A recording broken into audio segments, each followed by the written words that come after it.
안녕하십니까. 천음소의 노동과 정치 127번 방송입니다. 지금 시간은 2020년 12월 19일 토요일 오전 9시 30분을 지나고 있습니다. 저는 바로 앞에 126번 방송에서 연주를 지도할 부산의 우파 원탁회의 같은 것이 필요하다라는 제 생각을 말씀드린 바가 있습니다. 그리고 현재 연주는 뭐 여러가지 장점에도 불구하고 좀 보충하고 고쳐야 할 점들이 많다라는 저희 그 총체적인 생각을 말씀드리는데요. 혹자는 이런 말씀하는 분도 계실 겁니다. 지금은 연주가 비록 완벽하지는 못하지만 그래도 연주 장점이 워낙 많다 보니까 연주의 장점을 부각시키고 연주를 홍보하는 거기에 매진해야 되는데, 연주가 부족한 점이 있다 이런 얘기는 지금은 삼가해야 될 때가 아니냐 이런 얘기하는 분들이 분명히 계실 겁니다. 그러나 저는 그 점에 대해서는 생각을 달리합니다. 지금 우파 내에서 정규재 주필이 부산에 시장 출마 좀 했고요. 우파의 가치라든지 우파 정책을 펴는 어떤 학식의 깊이라든지 이런 측면에서 보면은 저는 정주필이 연주보다 훨씬 더 깊이가 있다고 생각합니다. 뭐 그 점은 인정해야 된다 보거든요. 그럼에도 불구하고 연주를 지지하는 이유는 현실 정치, 즉 실제 표를 모을 수 있는 측면에서 연주가 월등하게 뛰어나고, 또 국민의힘을 아직은 완전히 버릴 때가 아니다. 국민의힘을 그 안에서 내부에서 바꿔야 된다. 라고 하는 그 희망을 아직은 갖고 있기 때문에 그렇다라고 제가 말씀드렸죠. 그런데 연주가 이제 곧 그 국민의힘 내에서 지금 치열한 그 공천 다툼이 있을 겁니다. 뭐 그 테레비 그 토론도 뭐 분명히 지금 뭐 여러 번 앞에 예상되고요. 그럴 때 우파 내에서 지금 박형준과 어떤 논리 싸움, 논리 다툼이 분명히 벌어질 것이고, 또 다른 쪽에서 연주의 부족한 점, 약점을 분명히 파고 들어올 것입니다. 그리고 또 만약에 연주가 국민의힘 내에서 공천을 받는다 하더라도 다시 또 민주당 후보의 치열한 또 싸움이 남아 있습니다. 그럴 때 연주의 부족한 점, 뭐 이런 것들을 분명히 파고 들어올 거거든요. 자, 그렇다면 우리 그 연주 지지하는 진영 내에서 미리 연주의 어떤 부족한 점, 이런 것을 우리 내부에서 스스로 토론하고 비판하고 그에 대한 보완책을 만들고 이런 것들이 있어야 되지 않겠나. 그렇게 해야 다른 진영과의 싸움에서 월등히 튼튼한 무장을 하고 나갈 수 있을 것이다 라고 저는 생각하는 것입니다. 그래서 저는 지금 이 방송에서는 연주의 부족한 점을 한 가지만 제가 좀 말씀드려보고자 합니다. 그 점에 대해서는 정규주필도 함께 제가 얘기를 할 것입니다.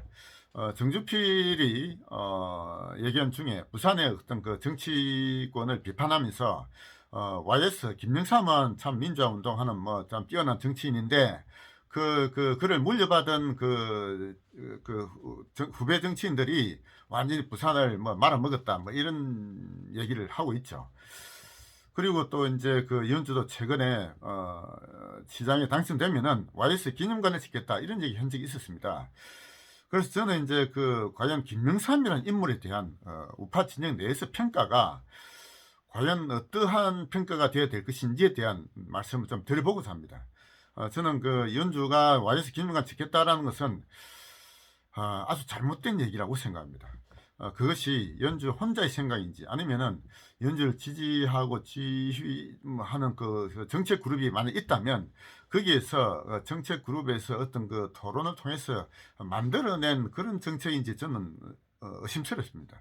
만약에 연주 혼자 생각이라면 연주의 생각이 잘못됐다 하고 우파 진영 그 그룹 내에서 그를 비판하고 반성하고 이렇게 해야 되는 절차가 반드시 있어야 된다고 생각하고요. 만약에 정책 그룹에서 그런 제안을 했다면 그는 정책 그룹에 문제가 있다라고 생각합니다. 저는 YS에 대한 평가를 저는 총체적으로 볼 때 우리 100점 만점을 치면 저는 한 30점 정도로 생각합니다. 그러니까 아주 막 과락이 아니라 형편없는 인물이었다라고 저는 생각하는 것입니다. 그래서 YS를 내세워 가지고 부산 시민의 표를 얻겠다, 그건 아주 잘못된 생각이라고 봅니다. 제가 생각하는 YS의 잘못된 점들에 대해서는 저는 저희 앞에 31번 방송에서 이미 말씀드린 바가 있습니다.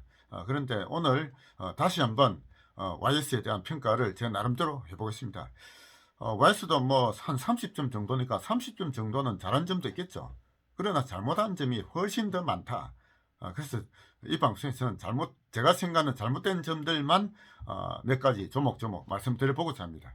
자, 첫째, YS는 그 자기 정부의 이름을 문민정부로 해가지고 그 앞에 군사 문화를 완전히 청산하는 방식의 정책을 폈습니다.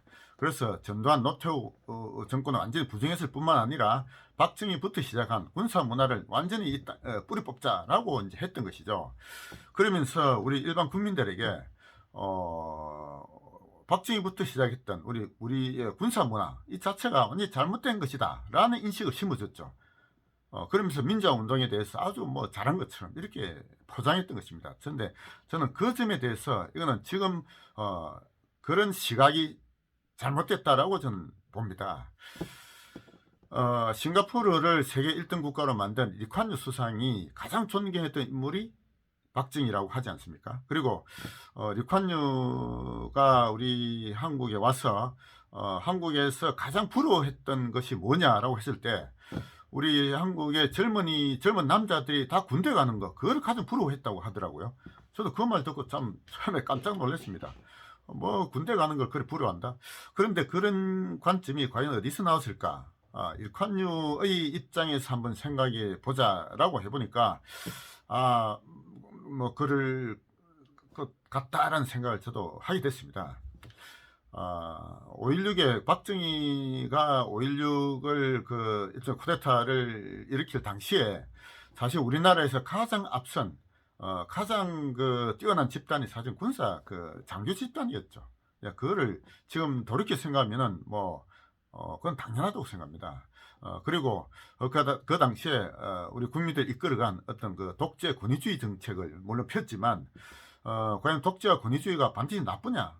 그렇지 않다 이거죠. 그 방향이 올바른 방향이라면 그건 뭐 당연히 역사적으로 옳은 것으로 평가돼야 된다고 생각합니다. 그래서 전 총체적으로 볼 때 물론 그 당시에 일반 국민들을 그 개개인의 각성을 일깨우는 정신혁명까지는 가지 못했습니다만 그래도 우리나라가 그 당시 가지고 있던 여러 가지 부존 자원들이나 이런 걸 감안할 때 박정희의 노선이 옳았다고 보는 것이죠. 그러면 그 당시의 군사 문화가 과연 우리 역사적으로 반드시 청산돼야 될 나쁜 문화냐? 저는 아니라고 봅니다. 오히려 그 군사 문화에 끝까지 싸우고 정하면서 뭡니까 그 민주화 운동했던 사람들만 옳은 것이냐? 아니라고 보는 것이죠. 제가 앞에 민주주의에 대한 잘못된 그 이해라고 해서 제가 앞에 방송을 했습니다만 민주주의라는 것 자체가 지금의 시각으로 볼 때 아주 일반 국민을 선전선동하는 잘못된 용어다라고 저는 생각하는 것입니다. 그래서 처음에 문민정부를 내세우면서 앞에 군사 문화를 완전히 청산시킨 거 이건 아주 잘못됐다라고 좀 생각하는 것이죠. 자, 그것이 첫 번째입니다. 그리고 두 번째, 소위 역사 바로 세우기라는 명분을 내세워가지고 친일 청산 내세웠죠. 그러면서 일본을 뭐 버르장머리를 고치겠다 이런 참 말도 안 되는 얘기를 하면서 외교를 완전 엉망으로 만드는 인물이 바로 김영삼이었습니다. 그리고 일본 문화의 잔재라고 하면서 조선 총독부에 그 당시 역사박물관으로 아주 잘 쓰고 있던 거를 뭐 완전히 철거해버리는 이런 어떤 그 폭거를 한 인물이 김영삼입니다. 그러면서 소위 외교에 대해서 전혀 제대로 된 외교도 펴지 못하고 이런 반일 그 문화를 반일 민족주의 완전히 종족주의 저는 감성적 민족주의를 앞세운 이런 잘못된 방향으로 이끈 인물이 김영삼이다라고 보는 것이죠. 그리고 세 번째, 북한과의 관계에서도 뭐 민족 통일이 뭐 최우선이다. 무엇보다도 민족이 우선이다. 이런 정책과 폈습니다. 그래서 북한의 어떤 자유민주주의를 하면서 북한을 뭐 정책을 바꿔야 되겠다. 이게 아니라 통일과 민족의 화합이 제우선이다 하면서 뭔가 체제와 이념에 대한 그거를 허물어뜨린 인물이 바로 김영삼입니다. 예. 그래서 아주 지금 우리 정치의 잘못된 것의 뿌리가 바로 김영삼에 있다. 저는 그렇게 보는 것입니다. 그리고 네 번째는 소위 이제 그런 어떤 북한과의 그런 어떤 통일 지향적인 민족 지향적인 지상주의적인 그런 걸 내세우고 그다음에 군사 문화 청산한다는 관점에서 소위 그 민주화 운동했다는 젊은 그 어떤 운동권 세력을 대거 정치권에 영입했습니다. 제가 87 그 민주화 대투쟁의 그 배후에 주사파가 그 배후에 있다라는 제가 말씀을 드렸고요. 그럼에도 불구하고 YS가 그들을 다 정치권에 대부분 받아들임을 해서 지금 이 땅에서 이 주사파가 그 이 정치권을 장악하게 된 그 태동을 일으킨 인물이 김영삼이라는 것이죠. 그리고 다섯 번째, 저는 이것이 어떻게 보면 가장 중요하다고 보는데요. 소위 김영삼식 정치, 즉 뭡니까? 우리가 남이가 하면서 지역을 분열시키고 이런 정치를 한 사람이 바로 김영삼이 YS입니다. 그러니까 이제 제가 좌파와 우파를 구분한 기준이 지금 21세기는 이제 좌파는 소위 집단을 우선시하는 가치, 이게 좌파적 가치고, 우파는 개인을 우선시하는 가치, 이게 이제 우파적 가치라고 제가 말씀드린 바가 있고요. 그래서 지금은 우리 우파적 가치를 제대로 알리고 그걸 확장시켜야 된다고 말씀드렸는데요. 여기서 우리가 가장 버려야 할 것들이 뭐냐? 우리라는 집단 의식을 우리 버려야 되는 것입니다. 우리가 남이가 하는 이런 의식의, 그리고 학연, 지연, 혈연을 앞세우는 이런 걸 이제 우리 정치에서 뿌리 뽑아야 되는 것입니다. 제가 지금 우리 그 이번에 부산의 그 지방선거에서 가장 중요한 것이 연주란 한 인물, 뭐 누구를 한 개인을 그 시장으로 당선시키기, 이 중요한 것이 아니라 우파의 정치권의 중심 세력을 과거의 학연, 지연, 혈연이라는 인연을 중심으로 한 이권을 챙기는 그런 보수 꼴통 세력에서 자유라는 가치를 가진 새로운 자유 시민 세력으로 교체해야 된다라고 제가 말씀드렸죠. 그런데 그런 그 혈연, 학연, 지연을 중심으로 한 보수 꼴통 세력의 원조가 누구냐? 바로 YS 김영삼인 것입니다. 그래서 김영삼이 그 키즈라고 하는 인물들이 지금 우파, 좌파에 부산에 꽉 깔려있지 않습니까? 그래서 YS는 청산되어야 될 대표적인 인물이다. 저는 그렇게 보는 것이죠. 그런 그 YS를 지금 기념하겠다? 말도 안 되는 얘기고요. 정규주필도 YS를 뭐 위대한 뭐 뛰어난 민주화 운동을 한 인물이다. 그에 대한 평가도 전 바꿔야 된다 생각합니다. 그래서 제가 이제 이번에 그 연주의 부족한 점 한 가지만 제가 말씀드렸는데요.